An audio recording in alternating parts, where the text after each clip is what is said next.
this video, I'm going to show you how you can create a coronavirus tracker using Python and a package called Beautiful Soup. I'm going to go to the packages and we're going to search for BS4 and we're just going to install this. We just import it by saying from BS4 import Beautiful Soup.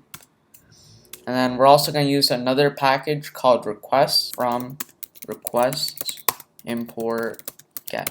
We're going to copy this and we're going to create a new variable called tracker underscore page and set that equal to a new string and then paste that URL. Then we're going to create another variable called response and set that equal to get 2 parentheses and then tracker underscore page.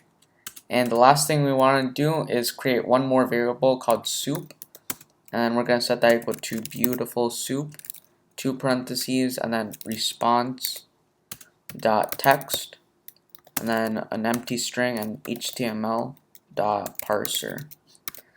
So what this code does is it gets the HTML code from this website, and then we're just gonna get like certain snippets of the HTML code and we're just gonna print that onto our console. For data, we can start actually scraping the website. So what you want to do is you want to highlight coronavirus cases, and then we're going to go into inspect element. And then as you can see here that this data is under a div, and then that class is main counter dash number, and this is what we need to put into our Python program.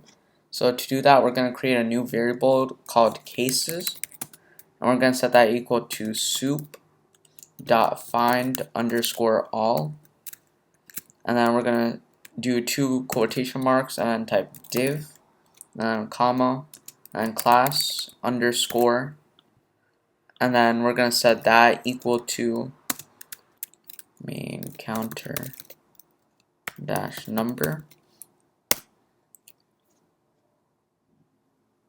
So what this line of code does is it looks through the HTML code of this entire website, and it's going to be looking for div elements, and it has to specifically have the main counter dash number class. And what's going to result in is it's going to find this number right here of coronavirus cases. It's also going to find the number of deaths, and you can also inspect recovered, and the Python program will find that. And to get that, we're just going to type confirmed underscore cases is equal to cases dot text, and then we're gonna put this in a str or string function, and then we're just gonna add another function to this and type dot strip and 2 parentheses. And we can also do this to find the number of deaths and recovered. So we're just going to copy and paste this 2 times. And we're just going to type deaths and recovered. You just do 2 square brackets and then you do 0.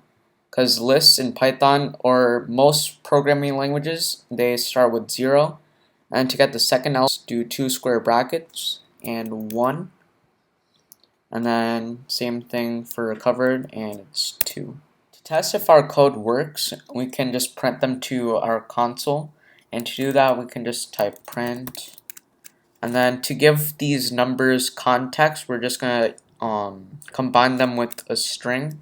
So for the first print statement, we can just say confirmed cases colon space and then plus and then str string and confirmed underscore cases, and then we could just copy this, and then instead of confirmed cases we can say deaths and then replace confirmed cases with deaths, and then we can do the same thing for recovered and replace with the recovered. And then we just hit run, and it's going to get the information from this website, and it's going to return with the number of confirmed cases and the deaths and the recovered.